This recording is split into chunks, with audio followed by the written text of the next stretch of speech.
the honor of presenting to you a 3-star general who's also an author, Loren Reno.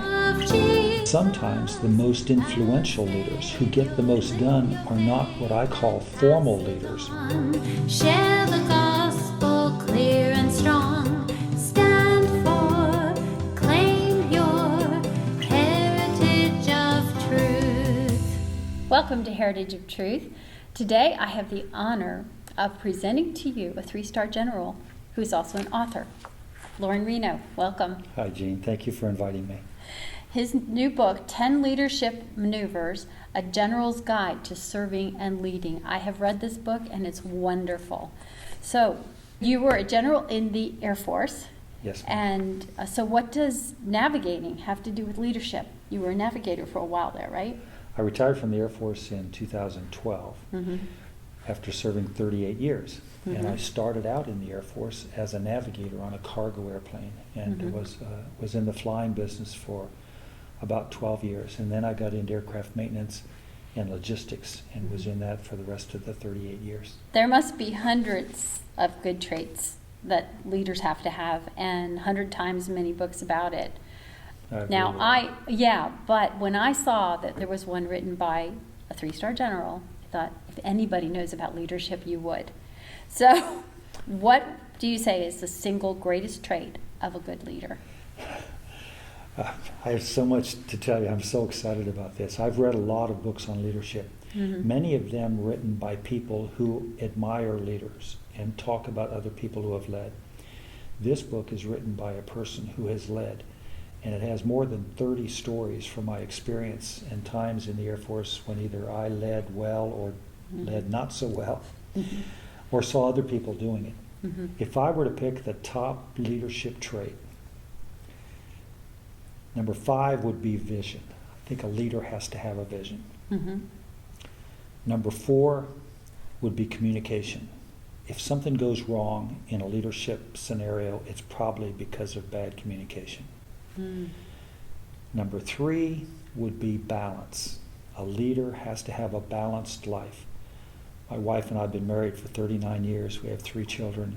I need to walk away from work some of the time and go be with my family. And a leader that swings the pendulum one way or the other is going to fail. So balance would be number 3. Number 2 would be integrity. A leader without integrity is failure waiting to happen. So number 1, drum roll. Yes. Number 1 would be a servant.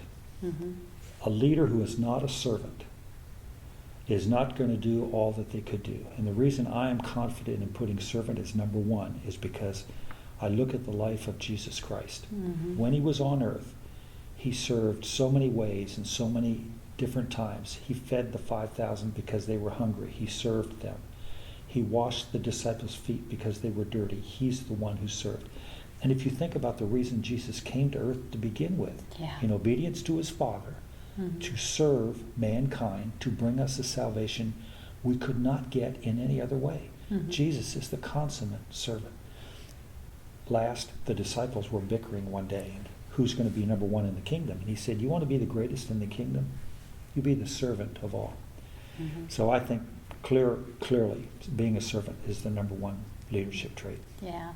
Well, when you were talking about being there for your family, I remembered the story of when your wife was about to have... She was facing cancer surgery in San Antonio, Texas, about 500 miles from where we were stationed. And I happened to be down there on a long mission. My boss had sent me down to do an important job for a long time. I was a colonel. And I knew if I did this job well, it would bode well for my career. But my wife had the surgery and then returned home. And I was faced with the dilemma. Do I do this job that the Air Force needs me to do, 500 miles away from my wife when she needs me? Or do I call my boss and say, you need to find someone else. I need to go home and be with my wife. I made a decision, and it affected my career. But I'd like to leave it to our readers to find the rest of the story. Okay, we'll do that. Okay, well, your book suggests that leadership can be modeled. Should all who aspire to lead use the same model? Great question, Jane. I think leaders should have a model. Mm-hmm. But I am such a different person than you are. Mm-hmm. And so my model needs to be personal to me, and your model needs to be personal to you. And those who may be watching, you're different from both of us, and you need to have a model that's tailored to you. This book will take you through some leadership traits or maneuvers that I think are real important. And then it concludes in chapters 8, 9, and 10 with the 3 parts of my personal leadership model. Yeah. And then chapter 11 will tell the reader how to develop a leadership model that is specific and useful for them. Mm-hmm. Things to guard against, things to include. But if all of our models were the same, none of them would be effective. It really needs to be tailored to the person. Yeah, I remember at the end of all the chapters, there are discussion questions. So it would be good for a group of people, especially a group of men, to use this book, I think. Absolutely. You Yeah. can read the chapter in probably 5 or 10 minutes, and then there are 6 or 8 or more questions at the end of each chapter, which are great for diving down a little deeper. For young leaders, for people who aspire to be leaders, or even men and women who are in leadership positions. It makes you think and makes you examine the way you've been doing things and your values and see if you've got it right or can you learn from someone else. They're great group discussion questions. Yeah, they are. Yeah, they are. And the whole thing of developing your own leadership model, there's a lot of different ways that we can lead. It doesn't necessarily mean we have to be like a general or something in the military. You lead in your family, for one thing. You lead in your neighborhood. You lead everywhere you are. Jeanne, when I was a leader in the Air Force as a 3-star general at the Pentagon, I was leading thousands of men and women, billions of dollars of responsibility. But I was a leader in my family. I was a leader at church. And sometimes the most influential leaders who get the most done are not what I call formal leaders, but they are informal leaders. They don't have the title. They don't have the position. They may not have the rank. They may not be senior pastor. Maybe they are a 3rd grade boys Sunday school teacher. What's that? Well, they are teaching the young people that in 10 or 20 years are going to be leading this nation. What a powerful job for an informal leader. So informal leadership can be as important or even more important than formal leadership, I would suggest. Yeah, I agree. Well, you make a distinction between serving and seeking to serve. This is one of my favorite chapters in the book. It's called Seeking to Serve. There are a lot of people that aren't really interested in doing anything for anyone else. There's a second group that if you ask them to do something, they are happy to do it. The announcement that's made in church. I need a volunteer to serve in VBS. Hands go up, people fill out forms, they come by and do it. And then occasionally, there are just a few very special people that look for opportunities to serve and take them. They seek out the opportunity. They take the initiative. They go to the pastor, or they go to their boss, or they go to their father, and they say, I've noticed that there's a need here, and I would like to meet that need. Those are people that seek to serve. You think of the story of the Good Samaritan. There were 2 Levites, priests, that went by and passed on the other side. Then the Good Samaritan comes along. He had something he was going to do that day. He was headed for somewhere. I don't know where it was. Jesus didn't tell us. He was going somewhere. He revised his plans. He saw an opportunity to serve. He took the opportunity to serve. No one in that story said, hey, Good Samaritan, you're going to find this guy that's been beat up alongside the road. Would you be willing to help him? And he would say, sure, I'm willing to help him. That's a servant. The person that seeks to serve finds the opportunity and on their own does something about it. In my time in the Air Force and leading large organizations, those rare people that seek to serve are the ones I want to put in positions of authority. They are a special person. Yeah, you told some stories about people who were like that, some of the soldiers, and they were really... They remind me of one. Yeah. It's one of my favorite stories. My first sergeant and I decided that we were going to make some chili and cornbread and serve it to the midnight troops. I remember that. So I was seeking to serve these men who work at night when no one else is around and no one sees them. So the first sergeant made the cornbread and I made the chili. How hard can making chili be? You brown up some hamburger and you put it in a big pot, you pour in the tomato sauce and diced tomatoes and You get in the spice closet. I'd never made chili before, but how hard can it be? You put in some pepper, you put in some other spices, and I saw this can in my wife's spice cabinet. It said cayenne pepper. It hadn't been opened yet, but I had a big pot of chili I was making, and it was bubbling up, and I thought, well, I'll put some of this in there. So I took the lid off and put the whole can in. Oh, no! A large can of cayenne pepper. Put the whole can in, stirred it up. It continued to cook, and finally it boiled, and I thought, it must be ready. So off I go to the squadron. So Sergeant Dean and I start serving our troops cornbread and chili. We give them each cornbread and chili. They go by, the line forms, it goes by, they each get some, they go away, and pretty soon they're coming back for seconds. I'm thinking, this is great. I really did good on this chili. They came by and they all got seconds till the chili was gone. I found out about a month later that this chili was so hot it was unbearable. They couldn't stand it. And so one of them decided he'd go to the bathroom and flush it down because he didn't want to get in trouble with the first sergeant. The rest of the guys said, me too. They did the same. And when the first sergeant found out what was happening, he said, every one of you get back in line and you go get seconds. We're not going to make the colonel think he failed making chili. Well, the point is, I was seeking to serve. And there will be times when you're seeking to serve when it's not going to work out the way you wanted to. Mm-hmm. Jeanne, That's seek right. to serve anyway. Right. Look for opportunities. Take the initiative. Do good for others. And it'll pan out sometimes. It didn't really work out when I made chili, though.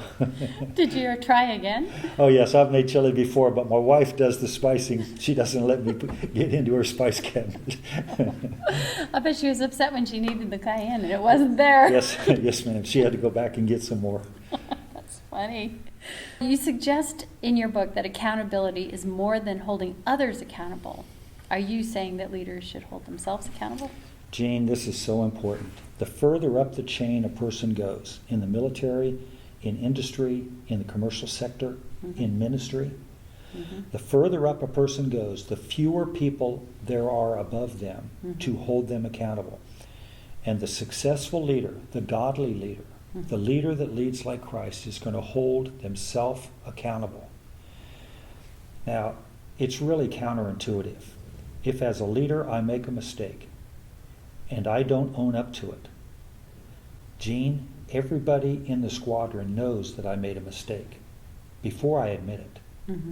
And if I will admit it, they will realize that I am honest. And my stock will go up. My credibility will soar.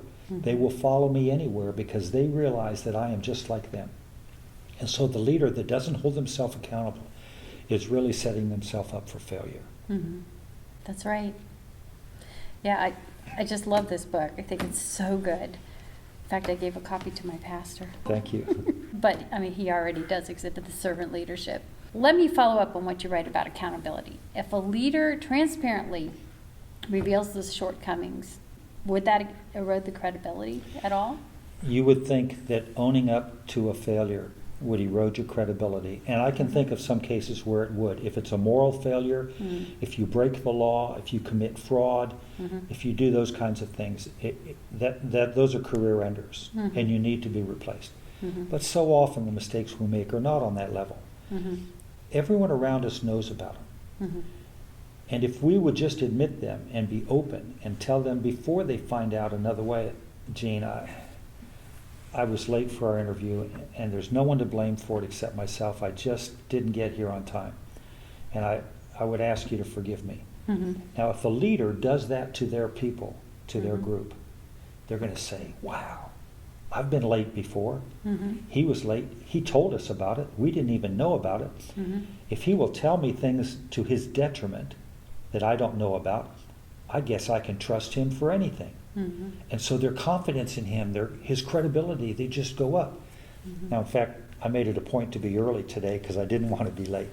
But just as an example, a leader that admits and owns mistakes they make and admits it to the followers will go anywhere with them. I saw this in the Air Force. I've seen it out of the Air Force. Okay.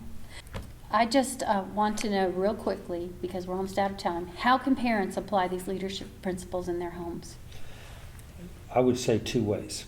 when you read through this book, as you have, and when you read through this book, you're going to see that I talk about 10 leadership maneuvers, one each chapter.